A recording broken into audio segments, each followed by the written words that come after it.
san saaxiibayaal meel walbaad naga daawanaysaan hambalyo magacaydu waa santaag halkaad naga daawanaysaanna waa warsan t v waa 26 juun waa maalmihii xorriyadda ummadda soomaaliyeed oo dhan maalin weyn ayay u tahay xalay ayayna usoo bilaabatay maalmaha xorriyadda waxaan rabaa muuqaalkan inaan ku dul istaago una hambalyeeyo ummadda soomaaliyeed maalmaha xorriyadda sida looga xusay Soomaaliya maamul goboleedyada oo waliba ay ku jirto ku tarsade maamulka Somaliland oo ayagu sheegta in ay yihiin jamhuuriyad madax bannaan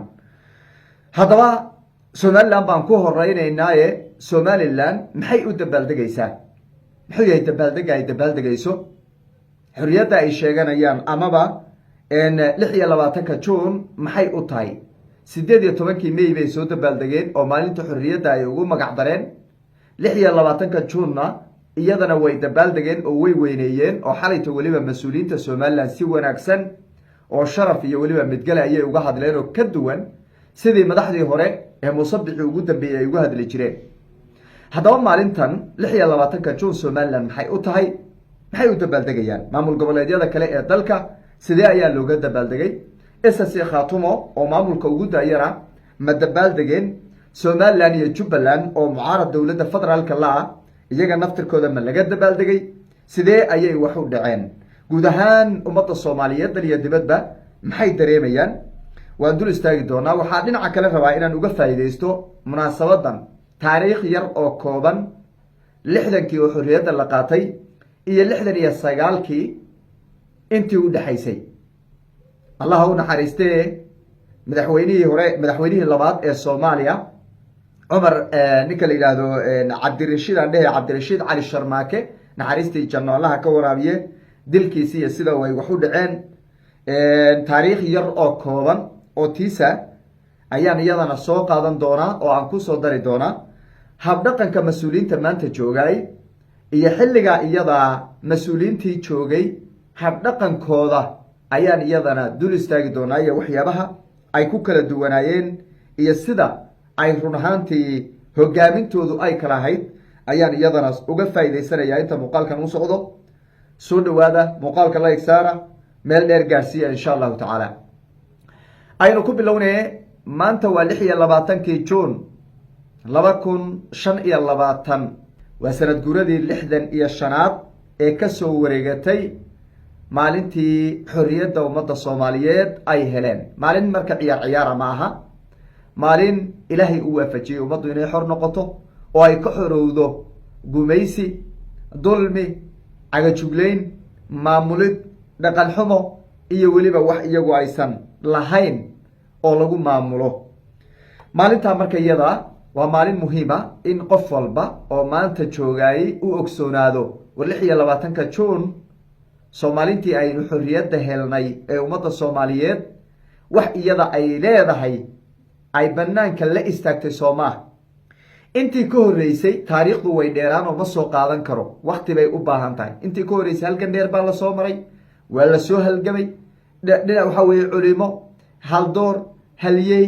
een ummad badan baa ku soo dhimatay u soo shahiiday wixii marka la raadinayay 60kii baan helnay oo aynu la soo noqonay oo ummadda Soomaaliyeed dawlad madax bannaan ay noqdeen halkan dheer kadib 60kii markii la helay xorriyadda mas'uuliyiintii ummadda Soomaaliyeed hoggaanka u qabatay waxaa ka mid ahaa Umar ninkala yiraahdo Cabdi Rashiid Ali Sharmaake ayaa ka mid ahaa oo noqday ra'iisul wasaarihii ugu horeeyay ee ummadda Soomaaliyeed ay yeelato taariikhda marka inta yar ka soo qaatay sida awgeed baan u soo qaatay inta la keenana dul istaagin ummadda Soomaaliyeed meel walba joogtaba waxay muujisay xalay in ay maalintoodii tahay inay maalin weyn tahay soo baxyaa la sameeyay xafladaha lagu dhigay oo la qabtay waxa weeye meel walba waxa laga muujiyay sida ay maalintaas ugu weyn tahay meelaha aan raba inaan si fiican u taabto waxa kamid ah Somaliland oo waxa weeye jamhuuriyad madax bannaan sheegata ayaaba xalayto xus ballaaran u qabatay maalintaasi 26 Juun Cabdiraxmaan Cirro oo hadlayay wuxuu yiri maalinta waa maalin weyn oo jamhuuriyadeena astaan u ah maalintii aan xorriyadda helay. micnaheedu waxay tahay 26 June cid gaar u leh inaysan jirin oo ummadda Soomaaliyeed oo dhan ay u tahay maalintii xorriyadda ay heleen. iyagu siyaabo kala duwan ha ula magac baxaan oo ha dhahaan anagu gaar baan waxa weeye yaan usoo helnay, idigana gaar baad usoo hesheen, kadib baan isku imaanay iyo kadib baan kala laabanay iyo say rabaan ba ha yeelaan. laakiin ummadda Soomaaliyeed waxaa sharaf u ah in 26 June la wada xusay si midgale la iskuguna soo baxay, la tilmaamayna inay ahayd maalin dad badani ay usoo halgameen oo halgankoodii uu midho dhal noqday oo xorriyadda la helay. marka taasi waa muhiim in qof walba oo maanta jooga, waxaa laga yaabaa dad badan oo Soomaaliyeed oo idaawada inaysan ka warqabin maalinta Soomaaliya xorriyadda ay heshay waa 1960 baa xorriyadda la helay. taasi marka ha la ogsoonaado. hambalyaagana leeyahay. muuqaalkan waxaan uga faa'iidaysanayaa wax badan baan dagaal iyo khilaaf iyo siyaasad aan ka sheekaynay, inaynu waxa weeye bal maantana aynu bulshada la wadaagaan jeclaystay oo hambalyada anoo markaa uga faa'iidaysanaya warbaahinta Warsan TV. intaas horta waa intaa. 60kii Cabdirashiid mas-uuliyiin badan baa joogay oo dooni mahayo inaan ku dheeraado. waxaan Cabdirashiid usoo qaatay waxa uu ka mid ahaa halyeeyadii Soomaaliyeed ee hoggaanka ugu horreeyay qabta, ra-iisul wasaarihii ugu horreeyay Soomaaliya uu ahaa. dhacdadan ku dhacdayna dhacdo xanuun badan bay ahayd. waxaan usoo qaadanayo madaxweynihiisiba ma soo qaadanin. sababtaan usoo qaadan waayo waxaa ka mid a in ninka la yidhaha Cabdirashiid Cali Sharmaake uu ku suntanaa nin hogaamin fiican oo la isla qiray. raggii xilligaasi noolaa taariikhdii ay ka qoreen waxay sheegeen inuu ahaa nin yaqiinta ku dhegan,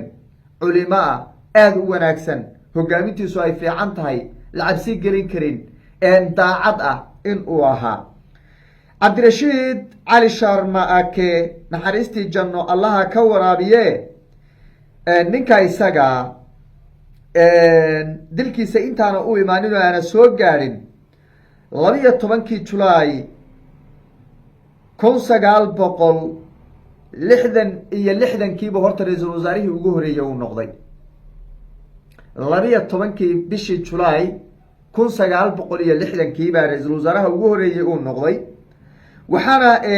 uu xilkaasi ka degay 14 June 1964. intii u dhaxaysa aduu kala jaro 1964 iyo 1960 waa bishii waxa weeye July iyo bishii June. adu intii u dhaxaysa aduu kala jaro. inta ra-iisul wasaar uu ahaa nin hogaamin fiican, wanaagsan, ummaddu ay aada u jeceshahay ayuu ahaa. ilaahay jannatul firdawso ha geeyo. dhalashadiisa haddii la doonayana waa 1919 bishii 8 ayuu dhashay. si kastaba ninka la yidhaahdo Cabdirashiid Cali Sharmaake ra-iisul wasaarihii ugu horreeye Soomaaliya ee la dilay markii dambe isagoo madaxweyne ah. wuxuu madaxweynaha noqday ee Soomaaliya u noqday 6 Julaay 1967. 6 Julaay 1967 ayuu Cabdirashiid noqday madaxweynaha Soomaaliya. waa madaxweynihii labaad ee Soomaaliya weeye. 15kii 60 iyo waxa weeye 1969kiina waa la dilay. laasacaanood baa lagu dilay. marka la dilayay dhacdo yar baan ina xusuusin oo dib ina xusuusine. marka la dilayay goobjoogayaal waxaa ka mid ahaa dadka joogay, micnaha meesha joogay waxaa ka mid ahaa Axmed Cabdi Laangare oo ahaa maayar ku-xigeenka magaalada Laasacaanood ee xilligaas. taariikh kooban buu ka qoray ninka isaga. odayaashii baa u imaaday buu yidhi xanta horta waa lahayay in la dil rabo, waa xanta u hayay. arbaa waxaa lagu yidhi Cabdirashiid Cali Sharmaake odayaashii markay u tageen, ma waxaa lagugu yidhi ood maqashay Laasacaanood baa lagugu dilayaa? wuxuu ku jawaabay taydaan ka dhiman haddii lay dilo ninu bay bedeli. wax cabsiya oo iga haysa in lay dilo iyo inaan lay dilina ma jirto. haddii maanta lay dilo taydaan ka dhimane ninu bay bedeli. nin yaqiinta ku dhegan, aaminsan tiisun inuu ka dhimanayo, la cabsi gelin karin,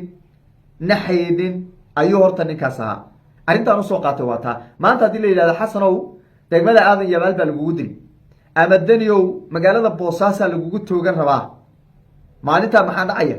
magaalada dhan baa la qurbaabi oo la geli oo la baari oo la dhexgeli kumanaan ciidana lagu daadini balaayaa lagu daadi oyaa soo sheegay mataqaanaa nin waxaa soo sheegay aan xoogaa waxa weeye xataa yaqiinna aqaanin waxba rumaysnayn waxba kala ogeyn balagta ku taalo waxa weeye wada nijaasaysan baa laga yaabaa inuu soo sheegay oo yidhahdo waxa weye waa lagu dili rabaa xaloo dhan baa laga yaaba inuu khamri iyo balaayo isla dhacayo marka ay ka tus arbaa maalinta shacabka la dhibaatayni oo meel walba laga gelaya micnaheedu waxay tahay inaysan mas-uuliyiinta maanta joogaayey yaqiinta aysan rumaysnayn qofka maalintuu dhimanayo inuusan dhaafaynin maalintu ilahi ugu talagalay inuusan dhaafaynin macnaha oo maalintiisa uu ka dhimanayo cumar ninka la yidhaha cabdirashiid cali sharmaake waxaa lagu yidhi laasacaanood baa lagugu dilay miyaad maqashay baa le odayaashii baa weydiinaya xantana banaankay taagnay waa la dili rabaa waa la dili rabaa waxbaa isu socday arriba wuxuu yidhi taydaa ka dhiman haddii lay dila nin ba ay bedeli wax cabsiyana igama haysa buu yidhi waxaa arrintaas qoray maayar ku-xigeenkii xilligaa iyadaa ee magaalada laasacaanood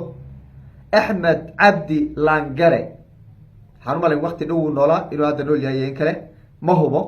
oo ma raadinin laakiin 2020 ninkan waa noolaa iyo 2020 meelahaas adigu intaas xogtiisa waan hayay waagaasaan aad taariikhdiisa u akri jiray iyo taariikhda iyo xaaladda ee Soomaaliya si kastoo ay noqotaba